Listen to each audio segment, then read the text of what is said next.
Sheikh Abdul Kareem, for that beautiful recitation. You know, subhanAllah, he's just one of the gems that we have here in Dallas, alhamdulillah, that we're very, very, very proud of. And subhanAllah, he's really tired, he's really sick, so you can only imagine how he sounds when he's actually healthy. And Allah subhanahu wa ta'ala bless him and reward him. Just to translate the ayat, the verses which he read from Surah Al-Hujurat, and he started off from the ayah where Allah subhanahu wa ta'ala says, so this is chapter 49, verse 10, the believers are but brothers, so make peace between your brothers and keep your duty to Allah subhanahu wa ta'ala so that mercy may be shown to you. O you who believe, let not one group of you mock another group of you, perhaps they may be better than you. Nor let a group of women laugh at another group of women, because perhaps they may be better than them. And do not find fault with your own people. Do not slander one another with nicknames, or do not assign nicknames to one another. Evil is a bad name. Evil enough is a bad name after faith, and whoever does not repent, then verily they are amongst the losers. O you who believe, avoid much of suspicion, for verily suspicion in most cases is sin. And spy not, nor let some of you backbite others. Would one of you like to eat the flesh of his dead brother, rather you abhor it. So keep your duty to Allah subhanahu wa ta'ala. Verily Allah subhanahu wa ta'ala is oft returning and most merciful. O mankind, surely we have created you from a male and a female, and made you tribes and families that you may get to know one another. Surely the most noble of you in the sight of Allah subhanahu wa ta'ala is the one who is most pious. Surely Allah is all-knowing and all-aware. And these are the verses that my dear brother, Ustad Nouman, will be speaking about, inshallah ta'ala, today. But before I call him up, really, I want to sort of introduce this program. There are several elements to this program. Number one, out of all of the classes I have ever taught in my life, this has by far been the one with the least precedence. Meaning what? I had to research the most obscure and strange PhD theses that were submitted at Cambridge all the way to al-Qura to find information about this topic. And subhanAllah, truly, when I'm not even making this up, it solved problems even for me. Having studied the deen, this solved problems for me as well. Studying some of, for example, the racist literature that came into our ummah, unfortunately, why it came into our ummah, how it found its way into our textbooks, studying them, understanding the significance and the role of those companions in the life of the Messenger sallallahu alaihi wasallam, how the Prophet sallallahu alaihi wasallam made it a point to break down those class barriers when it came to marriage, when it came to authority. I mean, when it came to scholarship, how the Prophet sallallahu alaihi wasallam was constantly making an effort to break those barriers. And a lot, and out of all of the classes I've ever taught, we've never had as much of a response as this one. And some of those responses were overwhelmingly positive. People saying that we've never seen a class taught about this before and we're really interested in learning about this. Some of them were overwhelmingly negative and in fact racist.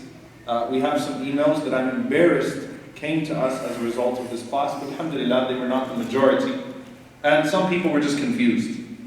Are we doing this because of Black History Month? Is this just some sort of, PR campaign? Do we really think that one class is going to bridge the gap, in our community? And some people said, and I'm just being very honest, some people said, well, if we're having a class on Black history, then why are 2 of the 3 speakers not Black? And I said, that's the point. That's the point. Morgan Freeman, he has a very famous statement, although I may not agree with it entirely, and I know many of us don't, when he said that, why do we even have a Black History Month? He said Black history is part of American history, and I say the same thing, Black history is part of Islamic history. This is part of our history. So it's extremely important for us to study this. And inshallah ta'ala, here's what I want to request from you all. Number one, that you stay the course of this class. You do not miss a moment of it. Don't get tired at lunch and say, you know what, I'm done. Because by going through this entire course, inshallah ta'ala, today, you will have a more wholesome picture of this ummah, inshallah ta'ala, and how racism was once erased from it, and how we can erase it again, bi'idhnillahi ta'ala. So I need you all to commit to this class, to make sure that you're here from the beginning to the end, inshallah, that you take very, very, very good notes, inshallah ta'ala, And at the same time, I need you to make sure that you give your undivided attention, inshallah ta'ala, especially those of you that are on site, to Ustad Nouman, and of course, our dear teacher, Imam Khalid Griggs, who I'm very excited is joining us, and he's on his way from North Carolina, alhamdulillah rabbil alameen. So please, inshallah ta'ala, be focused, be attentive, and let me just give you a breakdown of the class, a rundown of the class. Ustad Nouman, inshallah, will talk about the Quranic analysis of the ayat which we just recited, and then I will teach the majority of the class on racism in the time of the Prophet ﷺ, right before the Prophet ﷺ, during the time of the Prophet ﷺ, after the Prophet ﷺ. It is not physically possible. It's absolutely impossible for me to cover the lives of all of the black companions of the Prophet ﷺ because they are over 600. I'm not going to teach you about 600 people today. Alright? But at least we can get an idea of how the Messenger of Allah ﷺ broke those barriers in his society, inshaAllah, and what contributed to racism in that society, and how the Prophet ﷺ did away with it, and how it came back, and how we can erase it again bi'idhnillahi ta'ala. So that's what I'm going to teach, and then inshaAllah ta'ala Imam Khalid Griggs will teach about Malcolm X. And I've attended his course on Malcolm X, rahimahullah, Hajj Malak al-Shabazz before. And it was one of the most phenomenal courses that I've ever attended, and it's extremely important, inshallah. So yes, there are a lot of figures that we're going to skip in the process. We're not going to talk about the great legacy of Timbuktu. We're not going to talk about Uthman bin Fodio, rahimahullah. We're not going to talk about scholars that have ever lived. We're not going to talk about Tariq ibn Ziyad, rahimahullah. We just don't have time to cover everything in between. But maybe, inshallah ta'ala, perhaps this will be the first course, inshallah ta'ala, and then we can go further, inshallah ta'ala, in future courses and get an even greater perspective on this. Inshallah ta'ala, our first speaker is going to be Nouman, Ustad Nouman. And you know, this is the first time in my life, I think, I'm introducing him. Because we're always sitting together on stage, trolling each other, sending text messages to each other while we're speaking. So if you ever see him crack a random smile while he's speaking, it's because I texted him something funny. And if you ever see me crack a random smile, it's because he texted me something not so funny. But alhamdulillah, Ustad Nouman, he's one of my best friends. And I'm not just saying that. You know, a lot of times you kind of have to say that. Close friend, best friend. I've only met a guy 2 or 3 times, but he's one of my best friends, alhamdulillah. We've known each other for over 10 years, alhamdulillah, and I'm very, very grateful that he took time out of his very busy schedule to come and join us today. Even though we are close, he's very, very, very busy, and he actually just left his Bayna campus and come to join us today, so I really appreciate him. He has no idea how much I appreciate him being a part of this, and he recognized immediately the importance of this class, alhamdulillah. No hesitation. You know, usually you have to nag him a little bit to get him to do something, but MashaAllah, no hesitation for this class. So I ask Allah to reward him and bless him for his time, and bless his campus and his project and everything that he does, and all of his da'wah and his family. Allahumma ameen. With that, I'll ask him to come up, inshallah.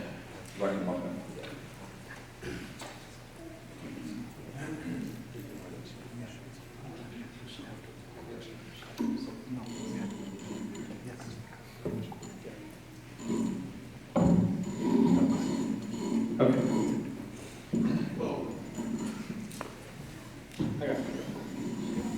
I think so. This is hard. Are we there yet? Alhamdulillah Rabbil Alameen, wa salatu wa salamu ala Sayyid al-Anbiya'i wal Mursaleen, wa ala alihi wa sahbihi wa man istanna bi sunnatihi ila yawm al-din. Allahumma ij'alna minhum, wa min alladhina amanu wa amilu salihat, wa tawasaw bil haqq, wa tawasaw bis sabr. Ameen ya Rabbil Alameen. I'd like to start with a couple of corrections. The first of them is I always keep my cell phone off when he's in the audience. And also, okay, so very quickly, I want to share with you an interesting story first before I share a couple of things from the ayats that are really powerful. This just happened 2 days ago. My kids were at somebody's house and they were watching a YouTube video. And you know this movie that recently came out, Frozen?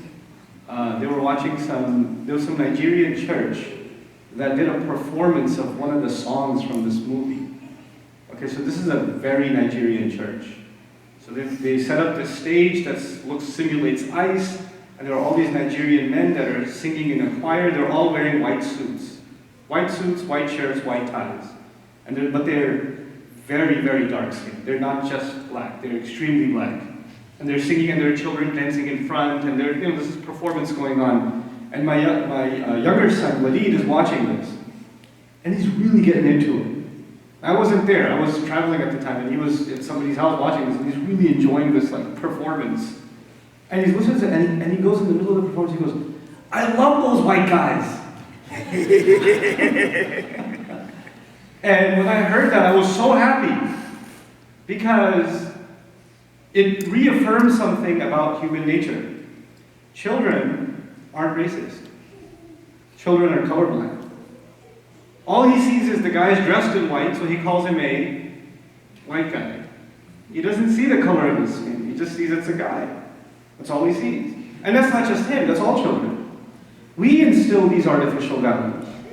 We decide to, identify people with color, with the color of their skin. That's not something naturally occurring to the human being, subhanAllah. Allah just didn't put that in our nature. Our kids, when we make teams, and when kids are being picked for teams and who's going to be on what, I want the green one. Oh, no, I want to hang out with the purple one. And they're going by the shirt they're wearing. not by the colors of the skin, or the lighter one or the darker one. SubhanAllah. So there are two things I want to talk about today, in terms of the Quran. There are two passages that are of extreme value on this subject. And I think if we understood them properly, we would gain some pretty deep insight about the way Allah Azza wa Jalla himself deals with the matter of race. One of these passages is Makki, it's from early Revelation, and the other passage that was recited today is Madani, it's from later Revelation, after the Prophet ﷺ moved to Medina. So the first passage is from Surah Al-Rum, the 30th surah of the Quran. And in this passage, Allah wants us to pay attention and reflect on some of His miraculous signs, His ayat. The purpose of ayat, just as a recap really quickly, ayat are of many kinds, and which I'm going to continue to call them ayat even though I mean miraculous signs, right? I'm going to use the term ayat, I prefer it.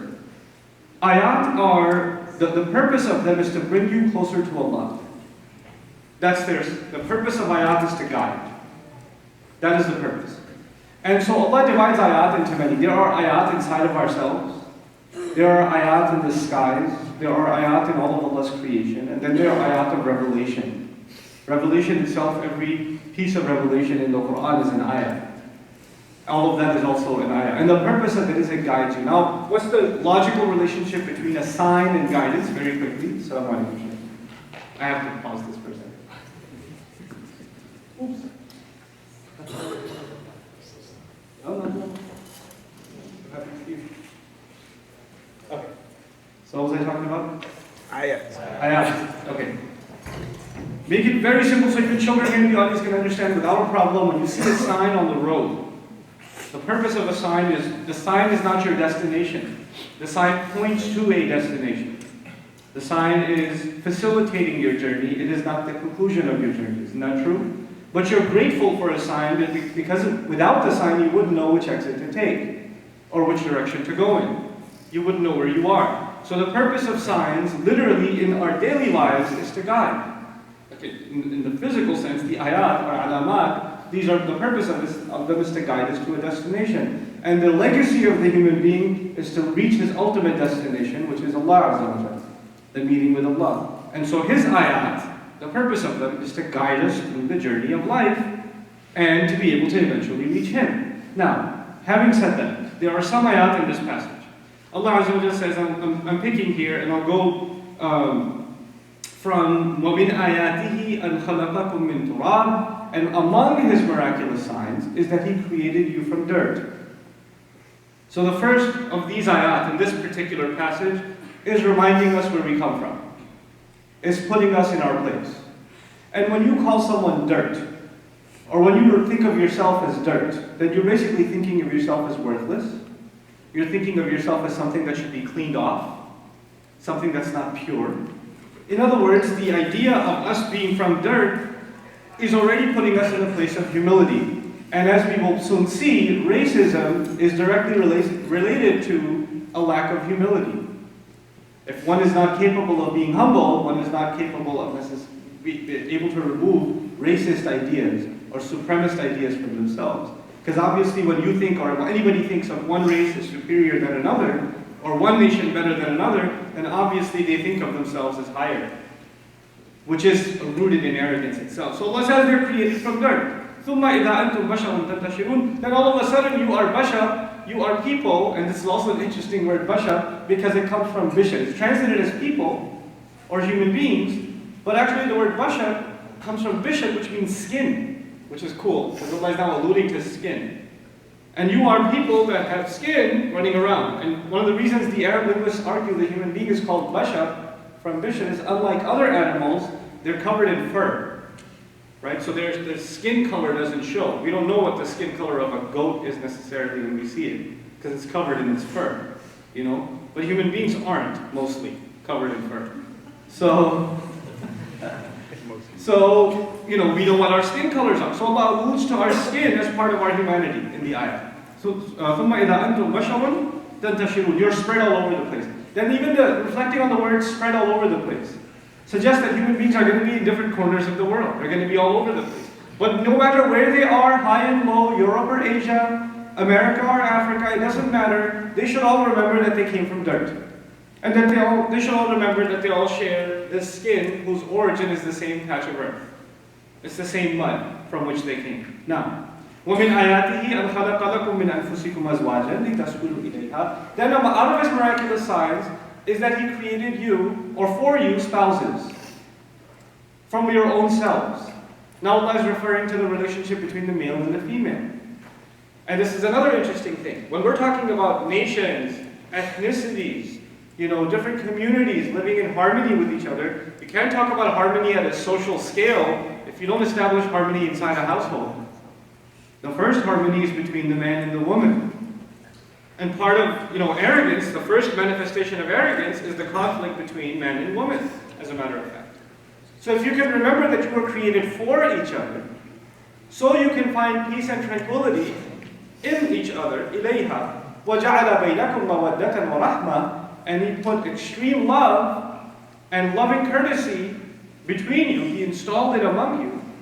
Then he says again, إِنَّ فِي ذَلِكَ لَآيَاتٍ لِقَوْمٍ يَتَفَكَّرُونَ. In all of that, there are certainly many miraculous signs for people that choose to reflect. Now, I told you before, what's the purpose of a sign? To guide. To guide. To remain humble. Remaining humble, remembering that we came from dirt, was going to give us guidance.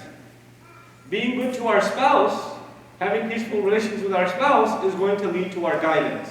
All of these, and reflecting on that is going to give us guidance. But the next one, this is really the reason I picked this passage. وَمِنْ آيَاتِهِ خَلْقُ السَّمَاوَاتِ وَالْأَرْضِ. And among His miraculous signs is the creation of the skies and the earth. Now before I go on in the rest of this incredible ayah, the skies and the earth, does that include a few or countless creations? That's countless creations. And are they monolithic? Are they all the same kind of creation? Or is there diverse kind of creation in the skies and the earth? It's incredibly diverse. It's incredibly diverse. And actually the beauty of this earth, let's not even think about the skies, because that's way too big for us to think about. We can barely even think about the first sky. Let's, for a moment, think about the earth. You know, and we living in Dallas, Texas, can appreciate this. We have a real appreciation for nature in Dallas because we don't have any around us. Right? So if we go, when you go to a city with mountains, when you go to a city with ocean, when you go to a city with trees, you know, you'll notice it immediately. It'll stick out. Wow, it's so green here. Wow, that's really beautiful. Look at those snow-covered mountains. You know, look at that scene. Now, Allah Azza wa Jalla made this earth diverse. He made it different kinds of terrain. And part of the beauty of the earth is that it is different kinds of terrain. As a matter of fact, you'll find people that live in one kind of place, with one kind of terrain, for vacation and for really enjoying the beauty of the earth, they will always go to a place that is of a different kind of terrain. If somebody lives at a beach in Hawaii, their vacation is not going to be a beach in California. They already enjoy the beach. They're probably going to head to the mountains or something. They'll go somewhere else, you see. Human beings appreciate beauty through diversity, through contrast, you know. So Allah says, reflect on the creation of the skies and the earth, and then, this is the part that I really wanted to highlight, He says, وَاخْتِلَافِ أَلْسِنَتِكُمْ. And among His miraculous signs is the disagreement and the differences and the contrast of your tongues. You people speak different languages. And not just, and al-sina is different from lughat. Lisan, tongue, is different from language. There's a subtle difference between them. So you can have the same language, and within the same language, people have a different tongue. So you can have a city, and the way people speak in the suburb is different from the way people speak downtown. They have a different lisan. The people that are in a particular kind of business or in a particular kind of profession have a certain tongue, and people in a different line of work have a different kind of tongue. Young people have a different kind of tongue, and old people have a different kind of tongue. It's different, you know? And then, of course, people of different races have different kinds of tongues. And I'm not just talking about across languages. I'm saying even within the same language. We live in the United States, and in the United States, if you travel across the country and pay attention to how people speak, you'll notice that it's not one English. It's actually pretty remarkably different. It's allegedly the same language, but really very, very different. I came to Texas from New York. I mean, for a while I didn't think it was an English-speaking state. You know. Then I realized we don't speak English in New York, as a matter of fact. But, you know, the point is, these differences are something for you to reflect on.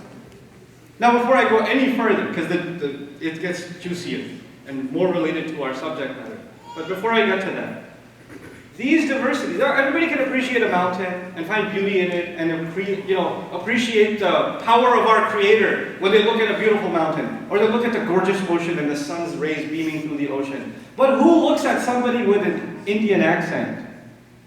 Who listens to somebody with a little bit of a Swahili kind of on their tongue? Who listens to somebody with a Chinese accent and says, I feel the power of God when I hear this person's dialect as they speak to me in their accent? It's not a spiritual experience. As a matter of fact, the first thing that comes in our minds most of the time is, that guy talks funny. You know, it sounds weird. What is Allah doing in this ayah? He is rearranging the way we think. He's changing the way we think. People having an accent, people speaking differently, even though it's funny at times and it's pretty hilarious sometimes. At the end of the day, what is it? It's a sign of Allah. It's actually Allah molding this person's tongue a certain way. This is what Allah Himself did. This is Allah's craft inside the mouth of every human being. وَاخْتِلَافِ أَلْسِنَتِكُمْ. I come from a place in the world called Pakistan, and in Pakistan we have people of different ethnicities. Officially, we're all supposed to speak Urdu, but people who speak Urdu in Karachi are different from people who speak Urdu in Lahore. And they, of course, make fun of each other for how they speak. You know, Pathans from the northern part of the country, the way when they speak Urdu, everybody makes fun of the way they speak. It's a common joke, you know. So even within ethnicities, or even within one country, you will find people making fun of the way each other speaks. Now, let's go back. If the ayah's purpose, what was the purpose of an ayah? What did I tell you? Guidance. Okay, if the purpose of an ayah is to guide you, then aren't you grateful for an ayah? And what is worse than somebody who makes fun of the ayat? Who disrespects ayat of Allah? Allah just made everybody's language an ayah. Allah just made everybody's accent. Oof, that's hard one. An ayah. That just became an ayah. SubhanAllah. You know, there were many different dialects among the Arabs. Not all the Arabs spoke the same exact kind of Arabic, and that's even true today. And with all of its diversities, all of them are still ayat. As much as I'm allergic to Ammiya, it's still an ayat. It is. People are speaking it. It is something that Allah Azza wa Jalla put on their tongues. Now, you would think, by the way, language is the first barrier. And this is incredible sociological information. The way to connect with people is through common language. The way to break bridges, or build bridges rather, not break them, build bridges is by common language. And so you'll find yourself having an easier time. If you just move to high school in the United States and you don't speak any English, you're going to have a hard time making friends. But the moment you start speaking a little bit of English and you can communicate and you can make friends, then you know what? There's going to be easier. It's going to be easier and easier to communicate. You find, for example, people complain. The city I come from, New York City, people complain about racism, and there are ethnic masajids. So there's a Bangladeshi masjid, there's a Senegalese masjid, there's a Turkish masjid, there's an Indonesian masjid, there's an Arab masjid, and all these masjids have khutbahs in their own local languages. But as a matter of fact, I wouldn't consider that a problem of racism. I really wouldn't. They're only going to these masajid because a lot of these people, they don't speak English well yet, and they have a need to connect with people, so they go to people that speak the same language. It's not even a function of racism. It's just a function of people want to connect with each other, and the easiest way people can connect is what? Is language. Before I studied the Arabic language, I'll tell you something flat honest. I used to think that Arabs are racist. All Arabs are racist. If you don't speak Arabic, they're nothing. And I had personal experiences where I was dealt with in a very condescending way, and I had that opinion as a young college student. When I learned the Arabic language, and I spoke to just a couple of Arabs, just spoke to them in Arabic, I realized that they are a completely different people if you speak to them in their language. All of a sudden, all the assumptions I had disappeared, because they are a completely different person when you speak to them in their language. It's weird, but it's true. And that's true across the board, across many, many ethnicities. You'll find them becoming very comfortable when you break the barriers of language. Now, so Allah mentions, one of Allah's miraculous signs is the differences in our tongues, in our accents, in our dialects, in the way we speak, in the way we carry our tongue, in our languages too. Okay. But He doesn't stop there. And He says, wa alwanikum. Of His miraculous signs is also the differences in your colors. He went right at it. Now He's just being explicit. He explicitly says, part of what will guide you is the appreciation that all of you as human beings don't share one color. You have a lot of different colors, and some very contrasting colors. And all of those different colors of human beings, just like you go into a field of flowers and you see many different flowers and you appreciate the creative beauty of Allah's creation, and it brings you closer to Allah when you see different people of different color skins, and you see them all, you don't say, oh, that's a nice color, that one, Actually, no, you appreciate the creative power of Allah. And not appreciating any one of them is a lack of appreciation and gratitude for a sign of Allah, for an ayah of Allah. The Muslim, if we are nothing if we don't have reverence for ayat, if we don't have respect and regard for ayat. And Allah made the color of human skin an ayah. An ayah. And as a matter of fact, He didn't just make the color of human skin an ayah, He said, وَاخْتِلَافِ أَلْسِنَتِكُمْ, right? وَاخْتِلَافِ أَلْسِنَتِكُمْ وَأَلْوَانِكُمْ. This is the difference between the colors of your skin, or your languages, and your tongues, and your colors. Meaning, there are going to be differences. And there are going to be observable differences. My child, when he's very young, sees a guy wearing a white suit and he thinks he's a white guy no matter what color of his skin. But he's not going to be like that by the time he's 20 or 30. He's going to see. It's going to be different. It's going to be obvious that he's different. He's different from other people of other skins. It's going to be obvious to him. But when it becomes obvious, instead of that becoming a reason for him to distance himself from people, if I raised him as a Muslim correctly, he will see that as an ayah of Allah. He will not see that as a means of his supremacy or somebody else's supremacy over him. That won't be there, And so at the end of this, as I conclude this particular passage, إِنَّ فِي ذَلِكَ لَآيَاتٍ لِلْعَالِمِينَ. In that, certainly there are some miraculous signs and some pretty powerful lessons for people who know. For people who know. Now we're learning something also that's really cool. I think it's just incredible. Basically, if you fail to appreciate different races, then you don't know, which means you're ignorant. The Quran's commentary on racism early on is that it's a product of a lack of knowledge, it's a product of ignorance. And if we are living in a society that offers an education in engineering, in medicine, in the sciences, in the human sciences, sociology, psychology, we're offering kids high school educations, and at the end of that education you are still racist, then you don't know anything, you're still ignorant. You can have a degree, but you're still ignorant. Because according to the ayah, the only people who can appreciate this is people who know. Our definition of education becomes different. Is it true that we live in a world today that people are acquiring all kinds of higher education, and yet they can't shed racism from themselves? Is that true? SubhanAllah. From the Islamic perspective, we don't call that an education. That is not an education. At the most, I'll call it skilled labor training. That's all that is. If you went to school for accounting, then okay, you could get a job as an accountant. That's pretty much what you learn. You learn some kind of craft. But you didn't learn to become a refined human being. And that's real education is not just about a craft. And craft is important, but above and beyond that, it is what makes you and me a refined human being. That's what revelation is for. That's what these ayat are for. Inna fi dhalika la ayatin lil alim. Okay, so that was a little bit of insight from the Meccan Quran. Now we turn to the Madani Quran. In the time that I have left. I have about 20 minutes left, I think? As long as you want. Okay, as long as I want. I don't think I'll take that. Okay.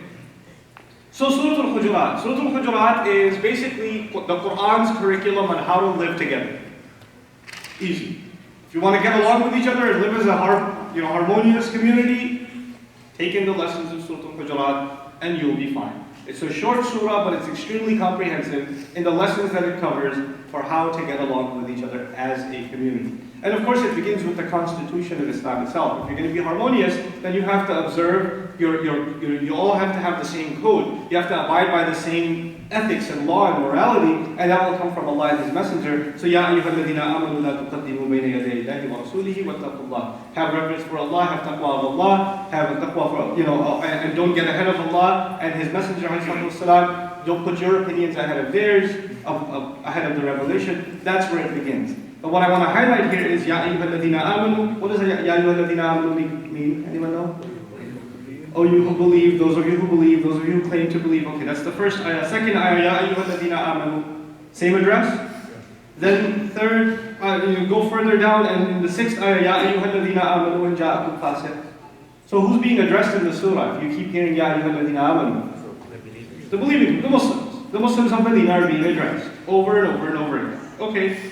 Then, إِنَّمَا الْمُؤْمِنُونَ إِخْوَةً. Believers are nothing but brothers. We heard those ayat, and I'll come back to them in a second. يَا أَيُّهَا الَّذِينَ آمَنُوا لَا يَسْخَرْ قَوْمٌ مِّن قَوْمٍ. Those of you who believe, don't make fun of one group of another. Continuously, who's being addressed?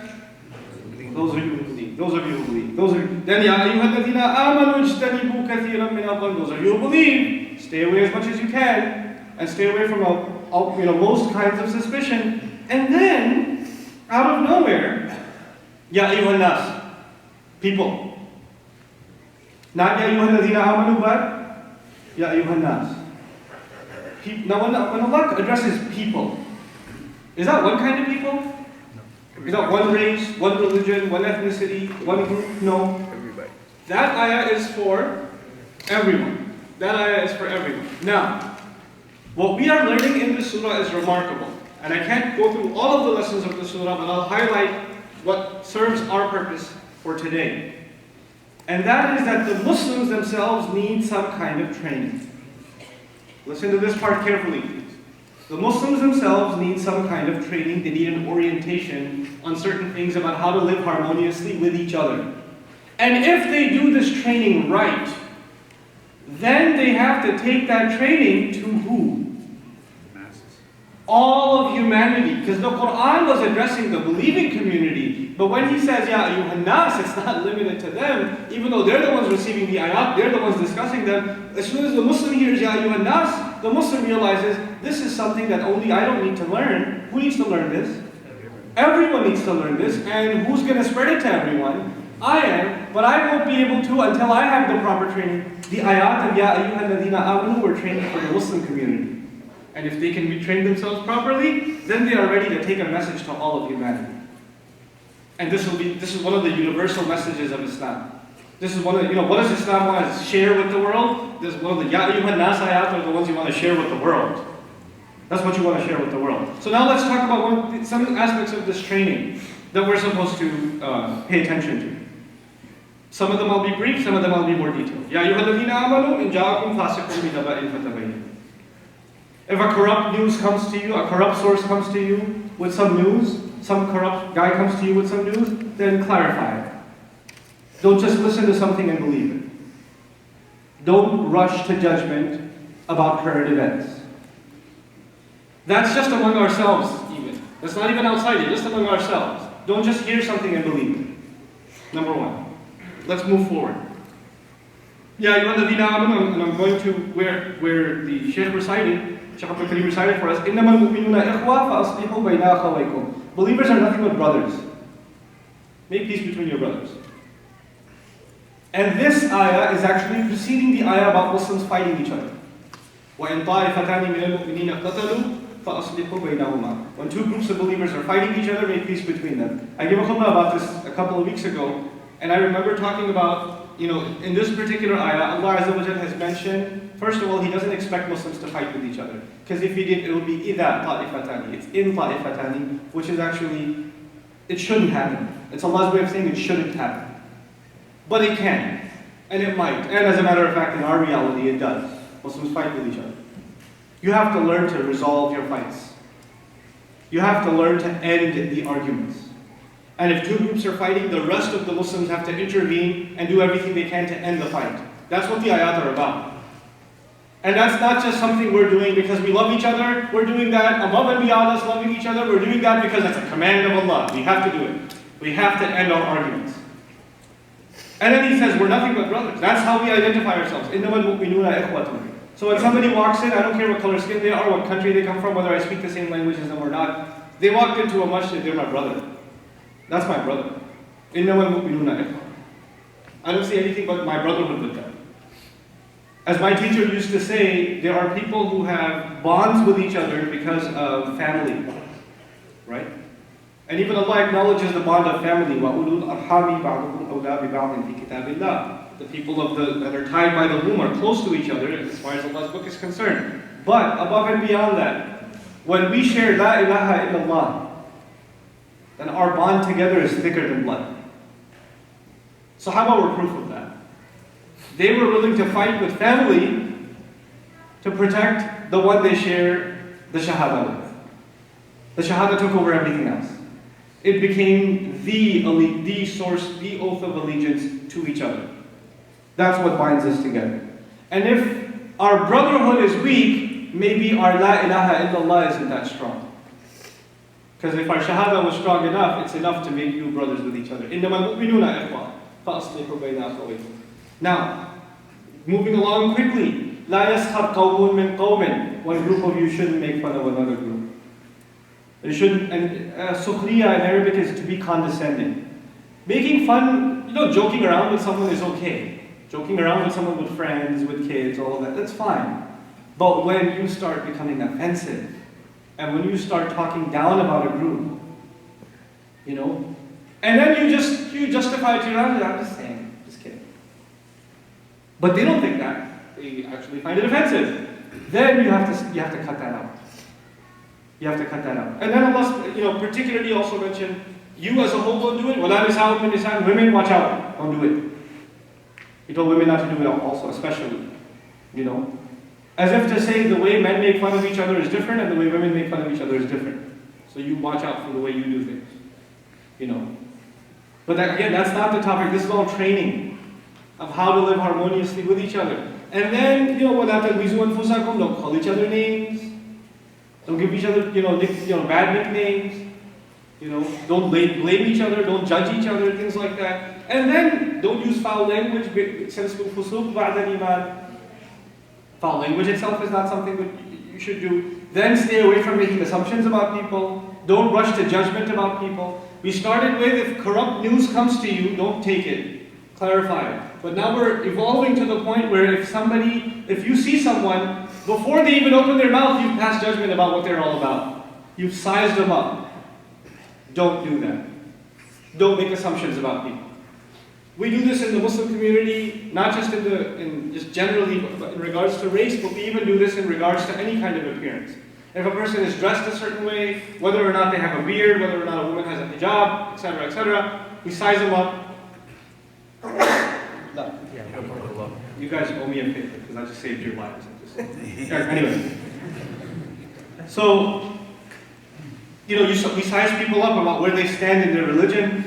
Whether or not they're even Muslim, don't make assumptions about them. And by the way, اجتنبوا كثيرا, we don't find this language in the Quran anywhere.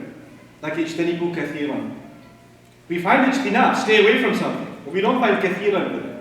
And this is important. This one I have to highlight. Ijtinab comes from jam, which means the side. And ijtinab means to go out of your way to get away from something that is right by your side. Which means assumptions are something that are always going to be there. You're always, our trigger response for us is going to be, we're prone to making assumptions about people. And the ayah says, go out of your way to fight that tendency. So it's not just something, I don't make assumptions about people. Okay, you're cleansed from that problem. It doesn't work that way. You have to constantly reevaluate whether or not you're rushing to judgment and making assumptions about people. That's inside Ijtanibu Kathiran. Kathiran could be hal here, Kathiran could be qualitative or quantitative, to put it in non-technical terms. Qualitatively, it means as much as you can stay away from making assumptions. And in the other sense, it means in the most cases, you shouldn't make assumptions. So then the question arises, if I shouldn't make assumptions in most cases, when should I make assumptions? And the response to that is, you should make assumptions when you give benefit of the doubt. When you see a guy and a girl walking together in the mall, there we go. These people. No, you know what? Make an assumption for the better and say, they're probably better. They're probably brother and sister. Benefit of the doubt is a good kind of assumption. That you should. Any assumption you make about, here we go. This is how this person, I know what they have to say before they even open their mouth. Based on the color of their skin. Based on their look on the outside.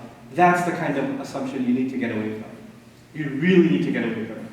You need to work on yourself in deprogramming that out of your system. It's like a virus inside you. So he says, "Inna ba'da dhanni ithm." Some kinds of assumptions lead to sin. Now, which kinds? The ones that are, about the negative side of another person, right? Beyond that, وَلَا تَجَسَّسُوا وَلَا يَغْتَبْ بَعْضُكُمْ بَعْضًا. Don't spy on each other. Don't talk back against each other behind each other's back. Those ayat are all preparation for the Muslim to deal with the bigger problem. And Allah knew that the problem of humanity and racism in humanity is going to be a major, major problem. Racism isn't just about somebody not getting a job. Racism isn't just about somebody not getting equal customer service at a store or getting preferential treatment on an airplane. Racism can cause wars. Racism can get millions of people killed. Racism can lead to blood spilling on the earth. Is that a reality today? Yeah. So we know that that's a much, much deeper, much bigger problem. So Allah says, Ya ayyuhan nas. Humanity, listen up. Inna khalaqnakum min dhakarin wa untha. There's no doubt about it. We're the ones who created you from a male and a female. Now here's the beautiful part. وَجَعَلْنَاكُمْ شُعُوبًا. And we made you into shurub. I won't translate shurub yet. It's a beautiful word. It's commonly gets translated, we made you into nations and tribes. Have you heard that translation before? We made you into nations and tribes, right? We'll dig a little deeper into this word. It's important to understand. But before we get into that word, ja'alna, we made you this way. And ja'al is used in Arabic when something was a certain way and it was transformed into something else. If you have wood, you can do ja'al of it and make it a table. جَعَلْتُهُ طَاوِلَةً. I took it and made it into a table. The word ja'ala includes a transformation. Something was a certain way and it was made into something else. Allah is telling us, had He wanted, we would have been one race. In the word ja'ala, He's telling us, He didn't have to make us into different races. He could have just made all of us the same skin tone, all of us the same language, all of us the same culture. He could have done that. But He chose not to. He's the one who made us. By the way, He made us from how many families? How many parents? One parent. If you come from one parent, isn't it logical that you'll all be one race?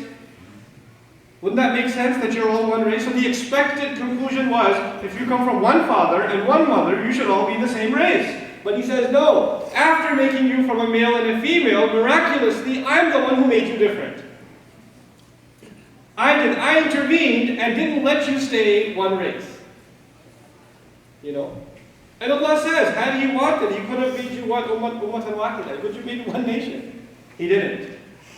So what did He make us into? Allah says He made us into shu'ub. Shu'ub is the plural of the word sha'ab. I love this word. Allah didn't say unasan, peoples. He didn't say aqwaman, nations. He said shu'ub, and it's a very precise word of the Arabic language. And the word sha'ab, it's one of those words in Arabic.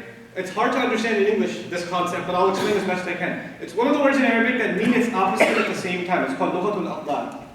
It's the word, it means something, and it means its opposite at the same time. I'll give you an example of that, so it's kind of some idea you get of what I mean. The word al-hayy or al-hayya in Arabic means life. Life. but it's also used for a poisonous snake. Now, when you think of a poisonous snake, what comes to mind? Life or death? Death. Something that takes life is a hayya. But if you're standing in a desert and all the sand is still and you see something slither, you're going to think, hey, something alive is there, right? So it's a word that conjures up the image of life and death at the same time. It brings about the thoughts of itself and its opposite. That's from Lughatul Aqdad, the language of opposites, they call it. It's a rhetorical thing in classical Arabic. Shu'ub is one of those words. It makes you think of a number of things and their opposites. So what are those things? Al-jam' wa tafriq. Things coming together and things being apart at the same time. I'll give you a Lughatul Aqdad, but not Lughatul Aqdad, Lego al-Aqdad. Piece of Legos, you put some Lego pieces together and you made something. And it's one thing, but if you look carefully, is it one thing or many things? It's many things. Like if you go to Legoland or something and see a giant, Empire State Building, it looks like one building, but when you get close, it's all these little Lego pieces, isn't it? So the word sha'ab means people overall, but actually very individual, very different. And the word sha'ab already means that I cannot say about the Nigerians, I cannot say about the Somalis, I cannot say about the Bangladeshis, I cannot say about the Malaysians, oh, they're all the same. No, there are people, but they're all individually very different. They have some commonalities, but then they have some things that are very different about them. That's inside the word sha'ab. Then the other side of it, which is really cool too, al-islah wal-ifsad. Sha'ab actually means to fix something and make something corrupt, to break something. Something that has good qualities and something that has bad qualities. Now Allah is saying every nation has good qualities, and every nation has what? Bad qualities. Every human being has good qualities and every human being has bad qualities. And by extension, every culture can have some very good aspects to it and some very bad aspects to it. It can happen. So now no culture is perfect because we're all sure. No one culture has it all right. No one culture is supreme in every single way. It's impossible now. What this does, if we understand the logic of the ayah, number one, we can't judge any nation because they're not all the same. We can't stereotype people anymore because of the use of the word shurub. Number two, we cannot consider ourselves a perfect people because there is no such thing. When you come as people, there are some things that are great about you and there are some things that are terrible about you. We made you into nations, shuruban, nations that are diverse even within, and nations that have good and bad qualities. It's all inside one word. How comprehensive is that? How different is that from reading we made you into nations and tribes? It's a world of a difference. It changes perspective entirely. Now, watch this. You have one nation that's really good at one thing, but not so good at another. You have another nation that's the exact opposite. They're good at what this is bad at, this one's bad at, and they're bad at what this one's good at.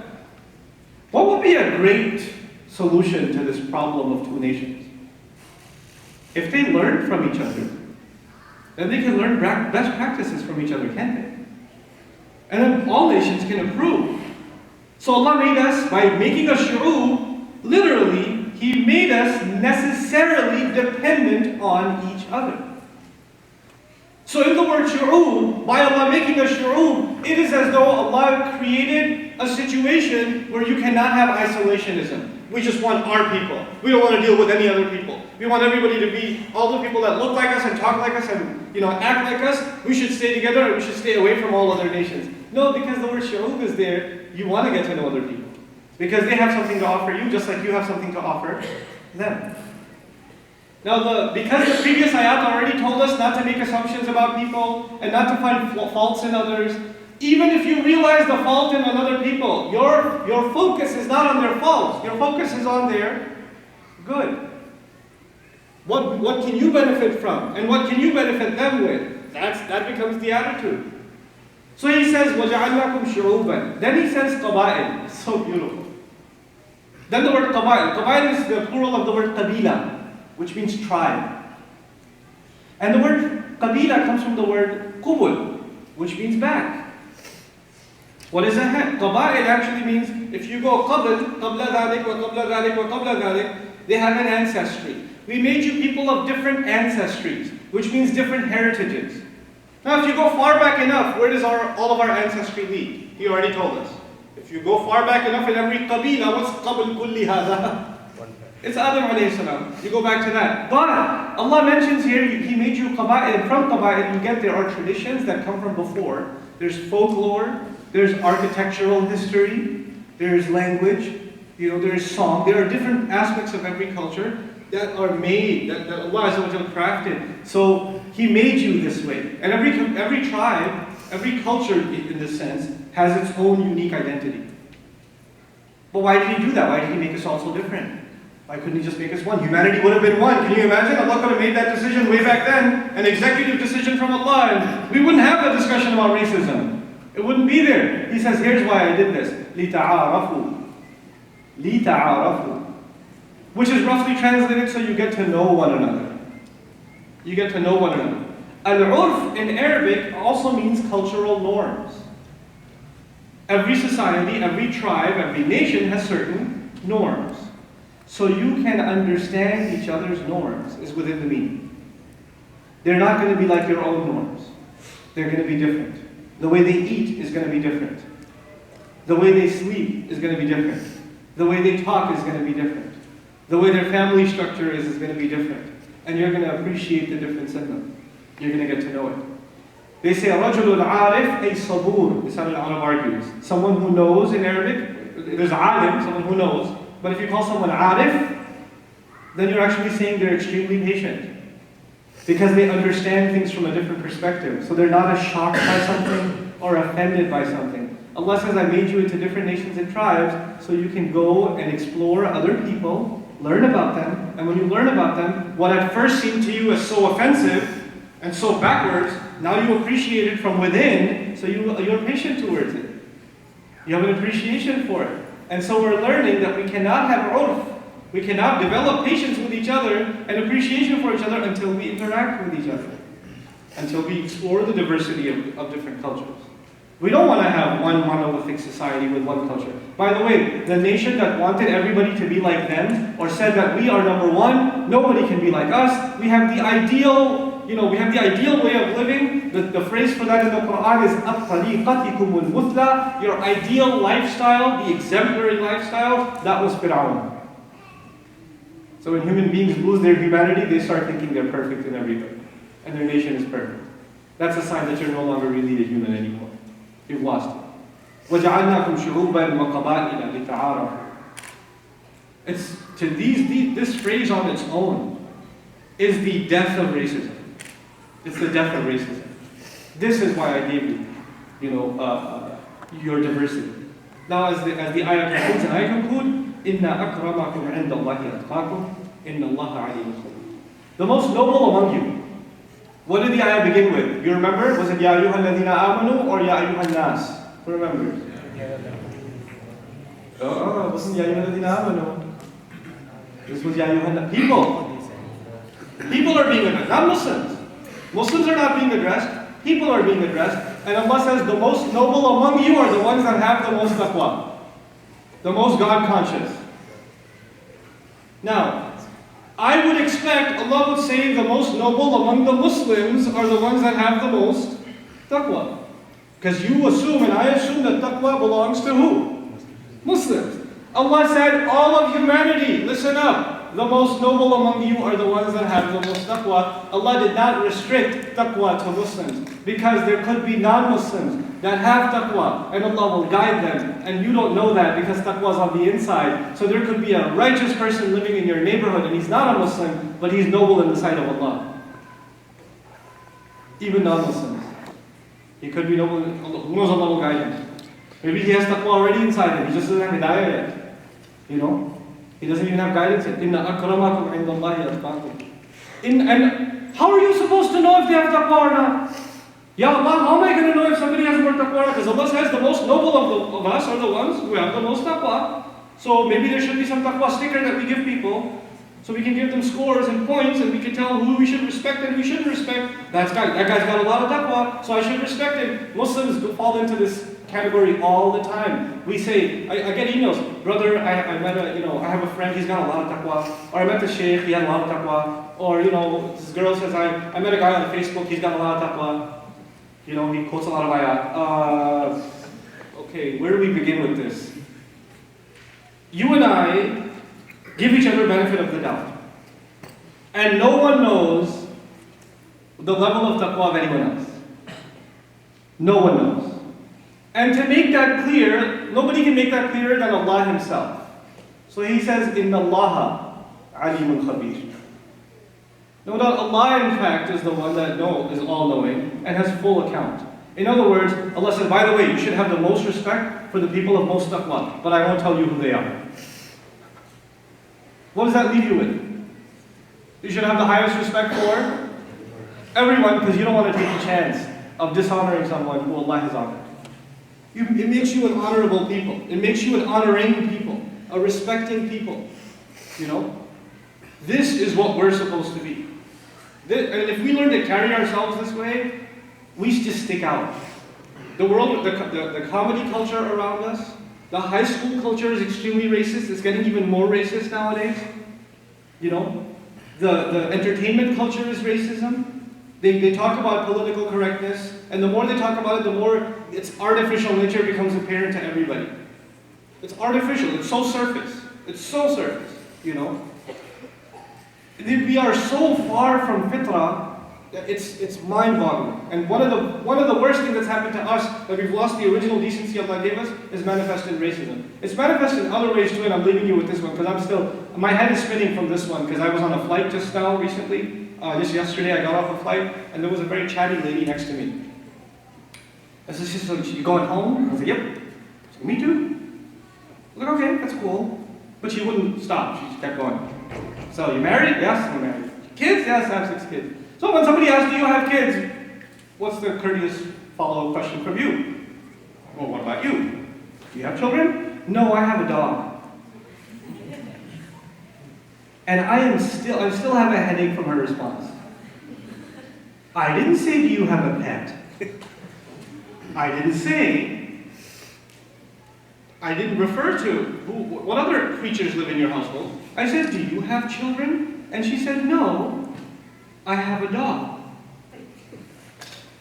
I can't wrap my head around this, because in her mind, why would you need children if you have a dog? You see? And she talked to me about how children are such high maintenance. She talked to me about that. And I didn't want to, insult her or anything. And I'm like, you walk around picking up your dog's poo off the street. And children are high maintenance? But I didn't want to say that to her. But I wanted to highlight something. How far from fitrah we are. That people say, well, I really want the loving companionship of something to take care of, which Allah put in us because Allah put a want of having what? Children. But I don't want to have children because they're high maintenance and you have to get them insurance. Dogs don't need insurance, So we're just going to go with fluffy. The two things are equated to them. It's just one of the indications. I brought this tangent up because one of the indications of how far from the natural order of things we have come. How these weird aberrations have become normal to us as a society.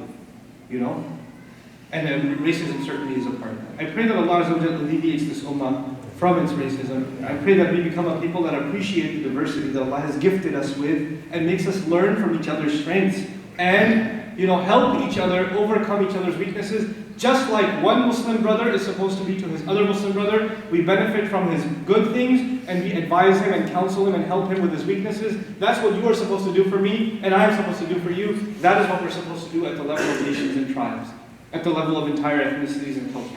May Allah Azza wa Jalla make us one ummah in the true sense of the word. Barakallahu wa lakum. Assalamu alaikum wa rahmatullahi wa barakatuh.